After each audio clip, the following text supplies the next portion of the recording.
Greetings, scholars, and welcome back to this another week of Humanities 252. Today we're going to be dispelling some myths about that early Renaissance transition out of the late medieval.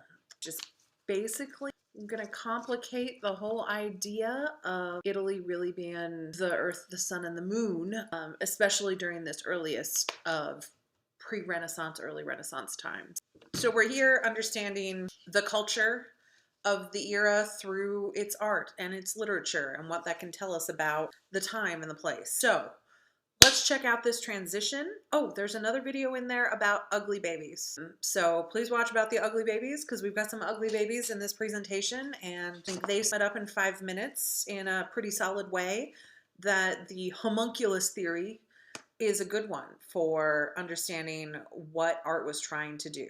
So we will get into this, what art was trying to do, pre-mastering doing this new thing right now. So the medieval transition. Art stayed in the quote medieval style, taking a backseat to architecture and literary advancements. I've been harping on about architecture for weeks now, so you are fully aware that Gothic cathedrals are amazing and that we've made leaps and bounds technologically in architecture. We've also made leaps and bounds in writing and distribution of text. So art being sort of decorative backup singers to those two major things was the case until the 14th century. Things begin to change. There's a momentum of change that we're going to look at that ends up with being that early Renaissance period by the end of this century. All right, let's have a looky-loo at Byzantine style. So the transition from the Byzantine style, you've got the Cimabue on the left, and it is, as we talked about, vertical symmetry. That's how we like our religious icons because that's stable and balanced and forever. As you can see, the angels are quite cookie cutter, left, right, left, right, left, right, boom, boom, boom, boom, boom, all the way down. It's pretty stylized in that it's not really meant to look like recognizable real people. You wouldn't be like, oh, Cimabue used Sally from 2 streets down as his model for the Virgin Mary. I mean, it doesn't really look like any particular person. It looks like a person, but it's stylized. You've got Madonna having that kind of 3-dimensional lap for the baby to sit on. You've got shading happening. Then as you move to the right with Giotto, he's one of our first that begins to dabble in what art can do. We've got a much more realistically 3-dimensional lap for the baby to sit on. So his mom's knees actually do feel like they are coming out and making a table. Her body takes up space. Shading. We've kind of got some chiaroscuro going on in the shading, certainly of her blue dress, but a couple other points in there, just that deep black being used. The bodies seem to have mass in the Giotto on the right, more so than the one on the left. On the Cimabue on the left, you can see that those angels almost look like they're sort of stacked on each other's shoulders. There's not really a realistically believable amount of space for 4 people to be standing between the back wall and the front of that throne.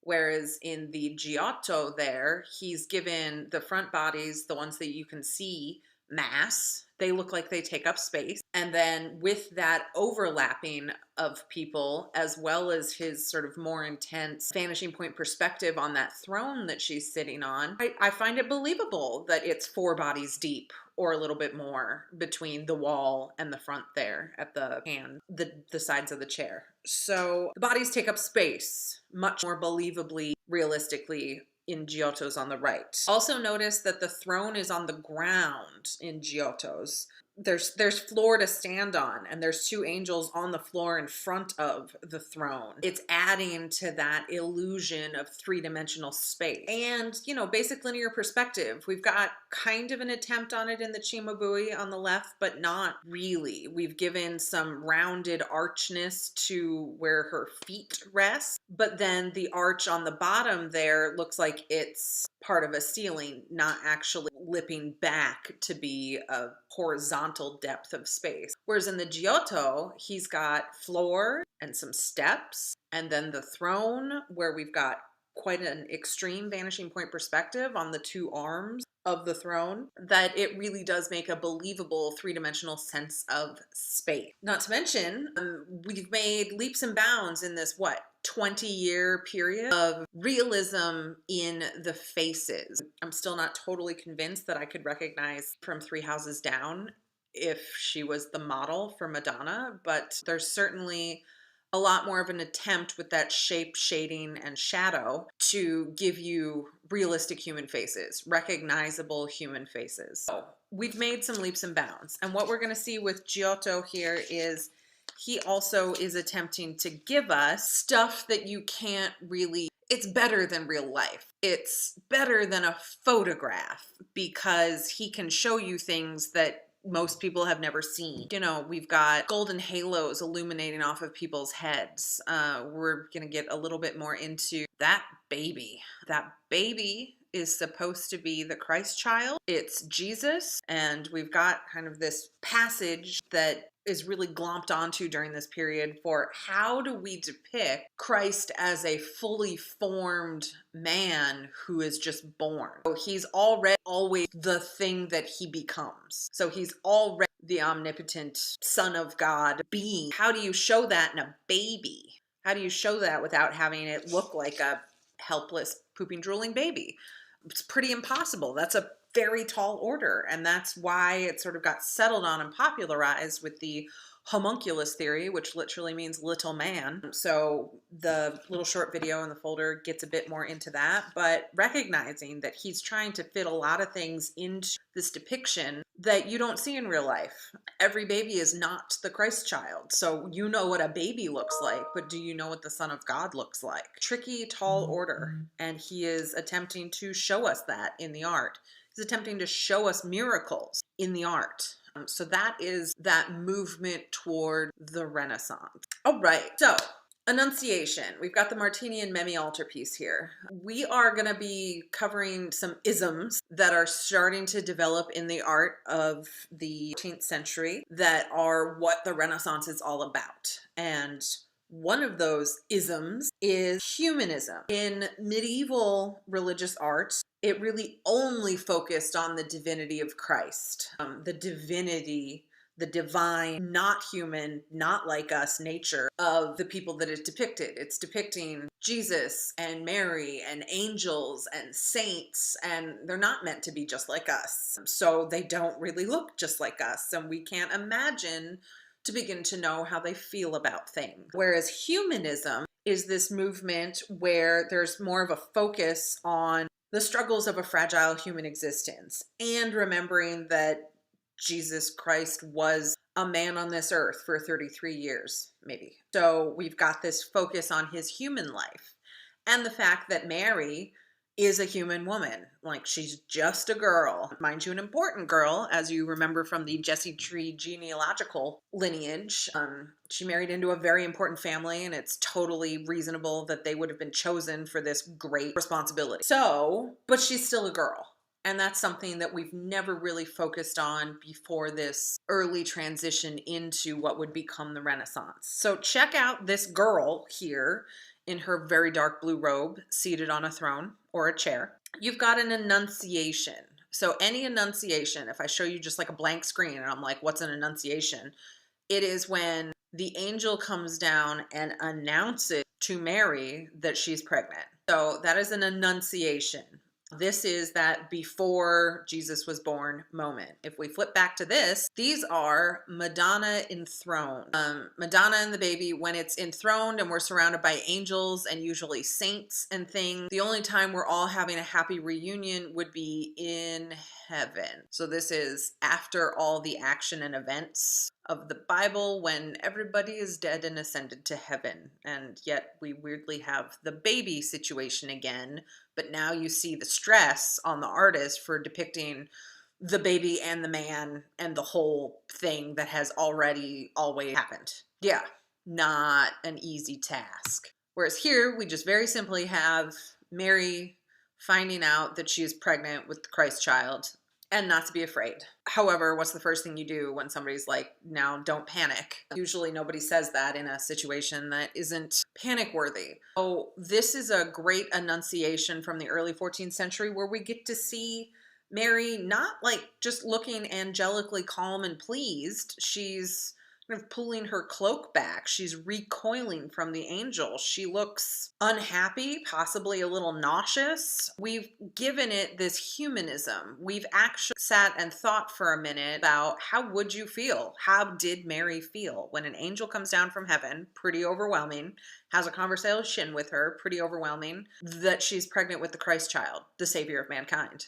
Pretty overwhelming. So we get this humanistic approach to this really intimate moment for Mary in her life where she gets to have a reaction that isn't all just calm and public and positive. So this is that first sort of hint at movement towards humanism, which is, again, that focus on the human existence, the fragility of human life, the human existence of Mary and the saints and Christ's time on earth. You'll see here as well, this is a flat altarpiece, and we could have just pretended like it was a flat space, but Martini and Memmi have given us some depth here by painting in a floor and a piece of planted livelihood. Then we got a potted plant, and it's in the back, and it's sort of believably spaced that it's wall, potted plant, Mary, and the angel. So we've got some depth of space being built there with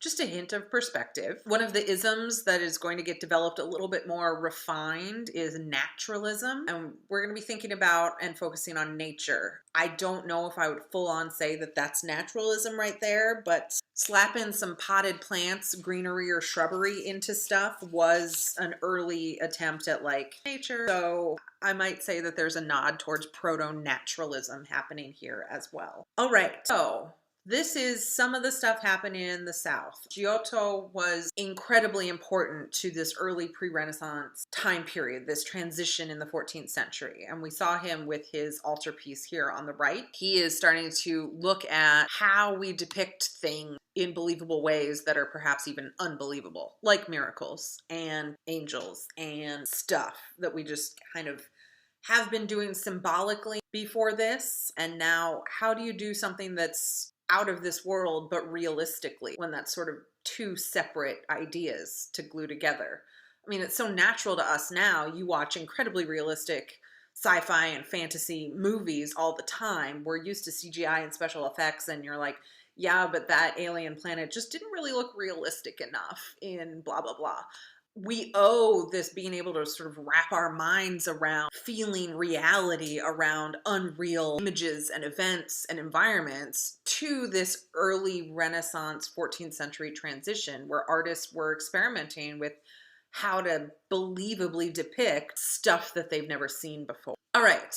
Meanwhile, in the north, the Flemish primitives is a very Renaissance Italian-centric way of sort of smack talking the amazing pre-Renaissance movements in the north. Here you see this is early 15th century, but I just wanted to show you the culmination of the Northern Renaissance. Jan van Eyck was like a heavy hitter of the Northern Renaissance, and this is that painting that we're focusing on this week, Arnolfini and his wife. This was originally called the Marriage of Arnolfini, or the Arnolfini Wedding Portrait. But as it's been helpfully pointed out by certain historians, she died the year before this was painted. So memorial pieces where you still paint family members into the family portraits, even if they're already dead, very common, because you don't have an album full of candid snapshots of photographs to remember the people. And it's sort of also a way of saying that, you know, Timmy is still part of this family. So we just full on paint Timmy into the family portrait, even if he's already passed. So having this moment of, I don't know, marital remembrance, this was perhaps, you know, part of that status that Mr. Arnolfini was trying to hold on to. You know, having a family portrait with no children, because they didn't have any, is maybe less of a vanity moment than just getting your own portrait painted again, Van Eyck did Arnolfini's individual portrait as well. I guess it's kind of that like selfie versus do you actually have another human being on earth that would take your picture for you? Now, up those stakes, do you have another human being on this earth that would also be in that picture with you? So this kind of, I think, a little bit of the social implications we're dealing with here. The North is all about details. We've got fine detail, teeny tiny detail, literally things that you actually need a magnifying glass to fully appreciate. If you look at that convex mirror in the center of the painting, that is the featured item in the short video that you're going to be watching this week. There's the back of Arnolfini and his wife, as well as a portrait of Jan van Eyck at his easel painting this picture, all within that mirror. So it's a portrait of two people and a dog, but it's actually a portrait. There's 5 portraits in it, plus a dog, so 6. So it's incredibly detailed. There's sort of a lot of mystery of actually exposing the sort of behind this camera frame angle of that convex mirror image reflected at us. I am so sorry. Like, I should have shushed my email before we started this banana business. Right, so that's Van Eyck being able to do incredible things with detail. Notice the Persian rug on the floor and how much color and detail he has put into that weaving. Notice that you can even see the pinked cut details on her dress and right down to the individual hairs on the edges of his fur cloak. Insane level of detail. And that's not what you're seeing in the South right now. And that is a technology issue. The North has oil paints. We're going to talk a little bit more about that next week when I sort of like throw down the gauntlet to confuse all of these nice clear-cut North versus South and this century and that century moments. So I'll let you orient yourselves to this before I kind of throw a hand grenade into it. But Jan van Eyck has been credited as the inventor of oil paint technology. That is not true. He probably took it to a new level unlike anyone else, so he definitely deserves some credit.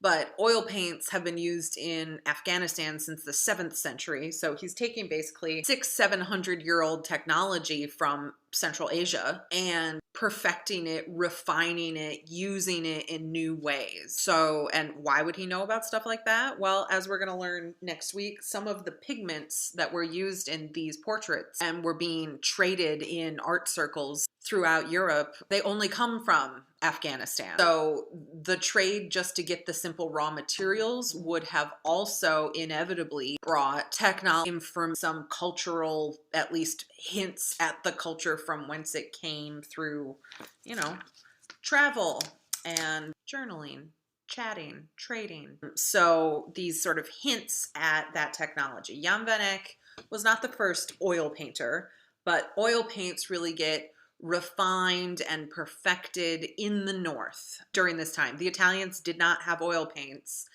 in the 14th century, so they could not have such an obsession with detail like these Northern painters could. Jan is definitely the king of them at this moment, but if you notice, that level of detail is incredible. And within that detail, he is able to tell whole enigmatic, mysterious stories in the symbolism and the tiny little like Easter eggs that he planted all over this painting. I'm not going to get into all of them here. We could do like a whole week on this painting, which, I mean, weirdly, we kind of are because you've got 3 other videos on this very one painting, but I really don't want to spoil most of that for you. I've already kind of like cracked the "this isn't a wedding portrait." I'm also going to slag off that she's not pregnant. People used to think that she's holding her dress up like that because she's pregnant. She's not. I mean, let's be honest, she's dead and they never had kids. So nope. But you see the fruit on the windowsill. People have said those are symbols of fertility. I would argue that they are symbols of his wealth. Do you know what it takes to get oranges up to Amsterdam in winter? Money. Lots and lots of money. You can see that Persian rug on the floor. Money. Look at his fur-lined cloak. Money. Look at her absurd, massive, bright green, expensive dyed, expensive wool, lined with either, it's been argued, just the bellies of red squirrels or a couple hundred Arctic fox. So again, imports, money, consumption, money. He is part of this emerging middle class. We've been talking about the emerging middle class that had all the money but none of the status.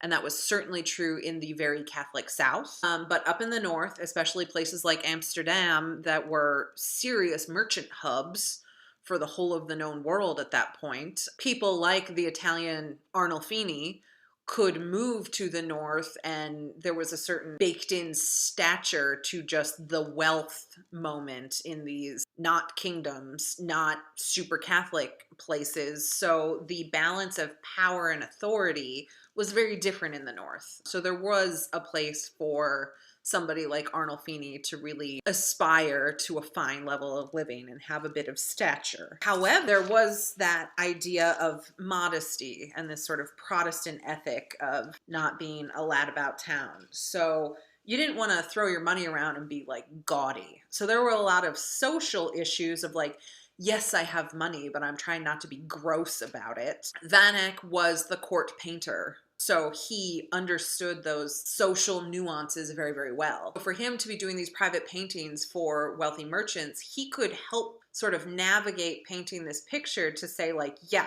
obviously it took like millions of dollars just to put the clothes on our backs and furnish this one small corner of our room. But, you know, we're not being gaudy about it.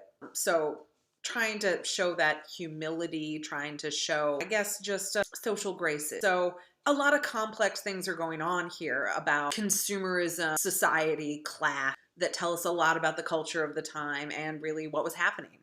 So weirdly, this portrait takes place in a bedroom. That's their bed on the right side. I find that a bit awkward, but that's, you know, my modern eye. But I also feel like kind of buttoned up individuals would feel that was weird at any given time of any century. It's intimate. It's an intimate scene.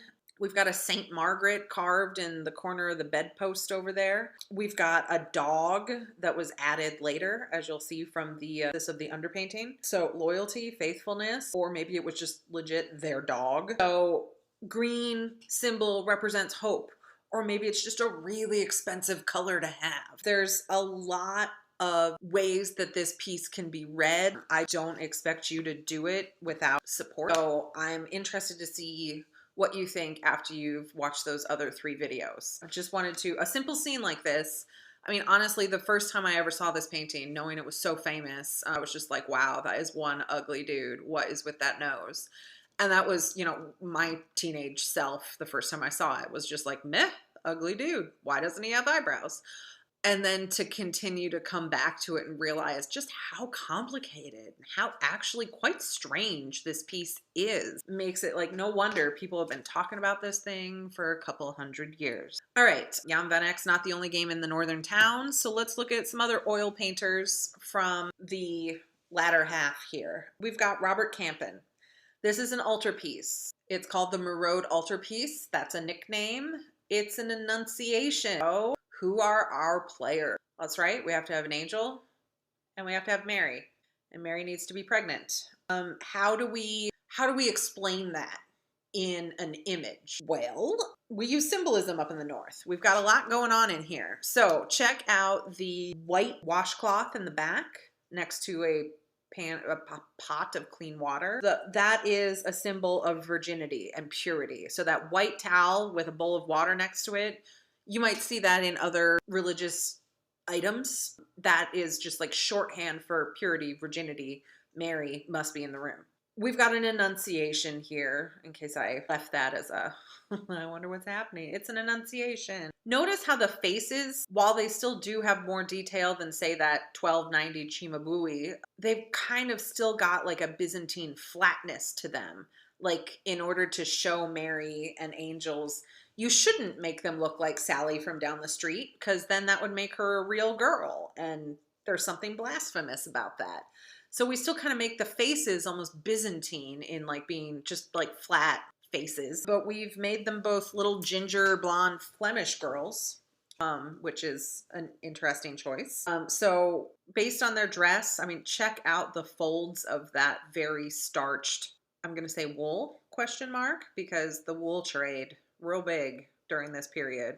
So fancy ladies would have had ultra thin doeskin wool, and it would have been very fine, and you could have gotten it starched like that. Wonderful details on the cloth draping and folding.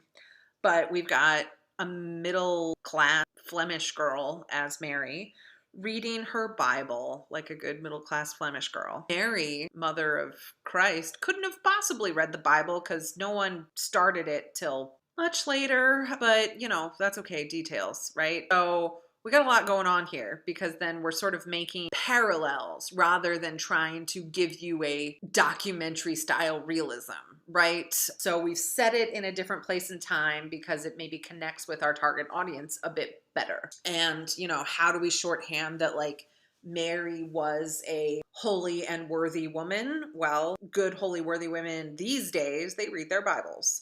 Right. So we've got inconsistencies in the perspective as well, not just the situation. So inconsistency in perspective. We've got either an error because he doesn't know how to do vanishing point perspective, or perhaps he's drawing our attention via distortion. I'm really on the fence about this one. We got oil paints here, so the amount of detail that you're looking at could only be achieved with this. So again, only the North can you get something like this before the High Renaissance kicks off and they have that technology exchange. So note, symbolism. Sometimes it's subtle, like that white cloth and bowl of water symbolizing virginity. You will also notice here in the Arnolfini, if you look up at the chandelier, there's a single candle and it's lit.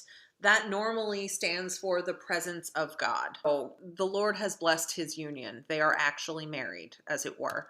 Here we've got a candle on the table and it appears to have just gone out. We've got the smoke flittering up. If you'll notice, it is perhaps because the actual presence of actual God has just torpedoed through the closed window on the far left.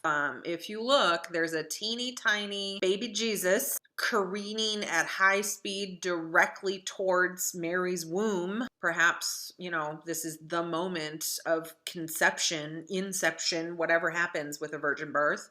And he's already carrying a crucifix, the instrument of his own death. So it's the whole story again wrapped up in a different way. Rather than doing the homunculus situation like they were doing in the South, like Giotto was trying to perfect, the North, this is just another way to sort of encapsulate that whole was already complete to begin with. It was a virgin birth. It just became, as opposed to begat. And the story of his whole life was sort of already written with this sacrifice for all of us. So he's got a crucifix and he's on his way to his mother, who's just finding out that she's going to have him.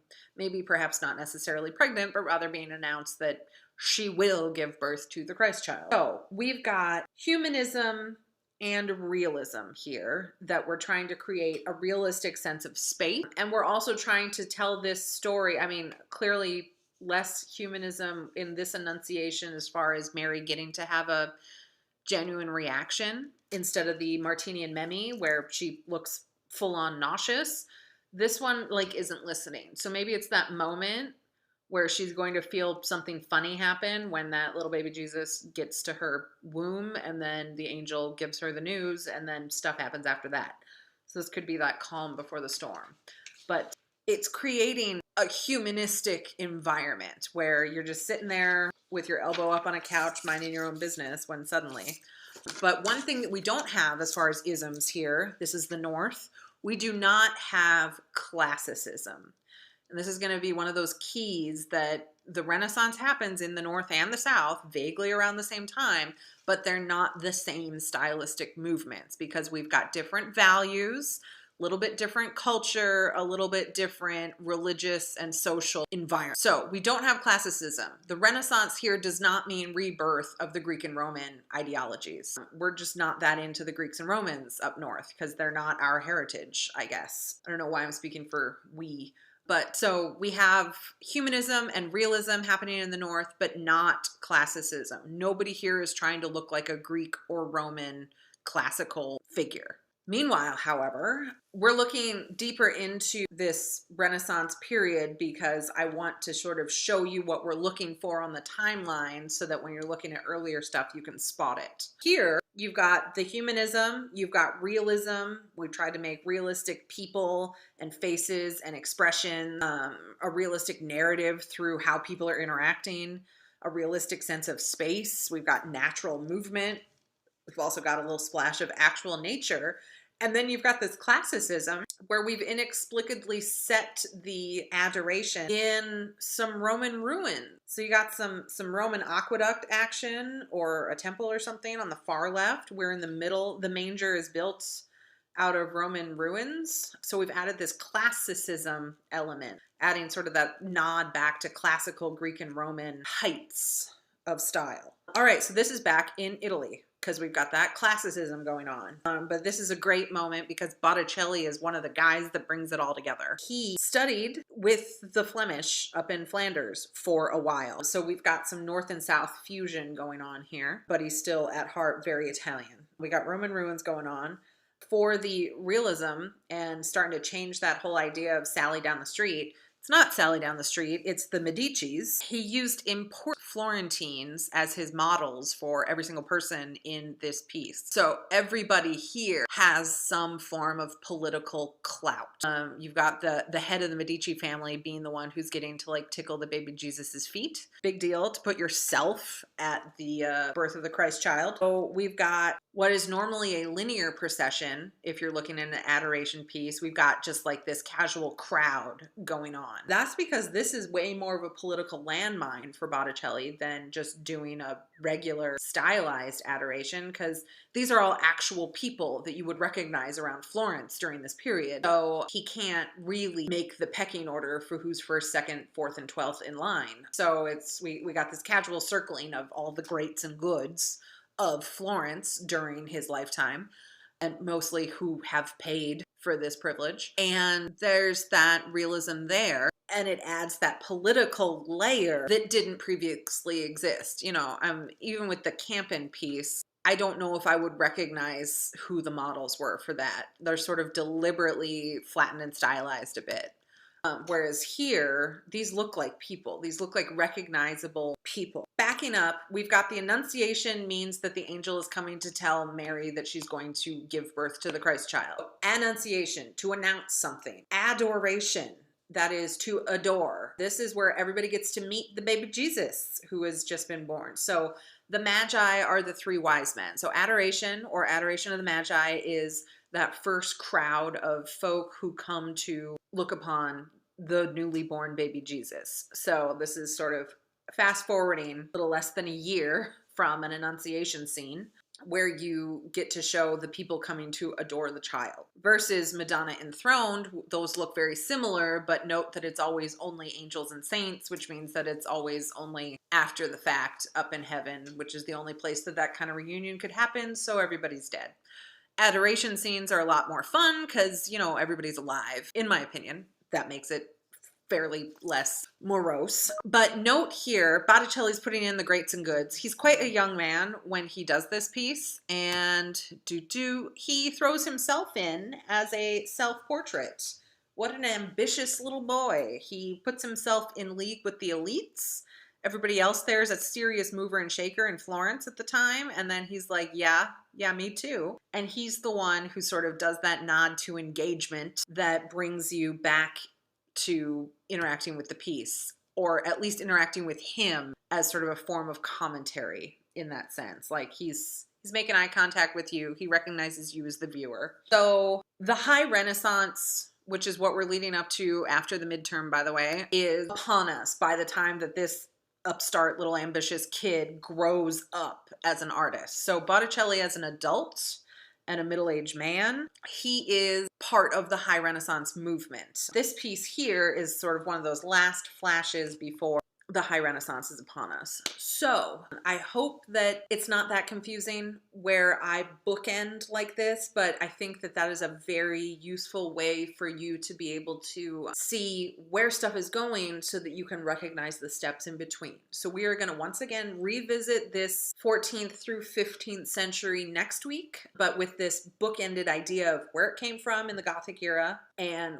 where it's going right at that midnight before the high Renaissance begins. So looking for the isms, you've got humanism, realism happening in the North and the South. You've got naturalism, mostly South, but I'm not going to say it was exclusive to the South. What was exclusive to the South was classicism. The Northerns just weren't really all that hot and excited about bringing back the Greeks and Romans because hashtag not my history.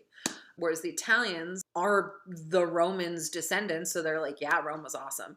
So that's a huge part of what the High Renaissance comes to symbolize for the South and never really is a thing in the North. I think the hints there at that sort of Catholic Church centric zone in the South were kind of building up for like, who's the major donors? Who's the major patrons? It's going to stay about the same. Versus the North, where you're seeing that the burgeoning middle class is starting to get their social moment. Certainly during Chaucer's lifetime, it was still a hard line to walk. But over the next sort of 100, 200 years, we're seeing that that status starts to get baked into this burgeoning middle class that are always trying to aspire, I suppose, to the peerage, the landed nobility that they aren't. But they sort of can afford to copy it. You know, I mean, who's wearing the Gucci and the Fendi? And then it sort of trickles down to the fact that, like, I saw Calvin Klein on, like, clearance at TJ Maxx or something. And I'm like, the trickle down is real. Calvin Klein probably isn't special to you guys. In the 90s, that was like fancy. Anyway, so we still kind of do that, like what movie stars wear, then wealthy not movie stars wear, then eventually you see it at TJ Maxx on the clearance rack.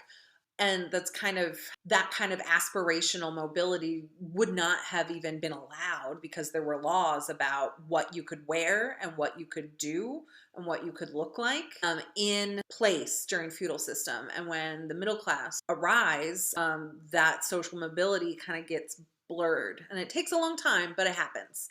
Right. So the other takeaway before we cut for this week is without anything in front of you, can you tell me what a Madonna enthroned looks like? We got those key elements of Madonna, the Virgin Mary. Those are her two names. We've got the baby on her lap. We've got the angels and the heavenly hosts, and you get the time frame for that. Happens in heaven. If there's an annunciation, it's the announcement of being with child. So we've got Mary there and an angel letting her know. And then sometimes some way of trying to show us the presence of the Holy Spirit. If we've got an adoration or an adoration of the Magi, we are adoring the newly born baby, possibly in a manger, possibly later on. Sometimes it's a bouncing baby toddler. But that adoration is the baby is born, people come to adore it. So those are kind of three Virgin Mary, Madonna-based scenes that we're going to be seeing a lot of over the next several hundred years. They're popular images to recreate. Right, so enjoy the rest of the videos in this folder, and we will talk soon.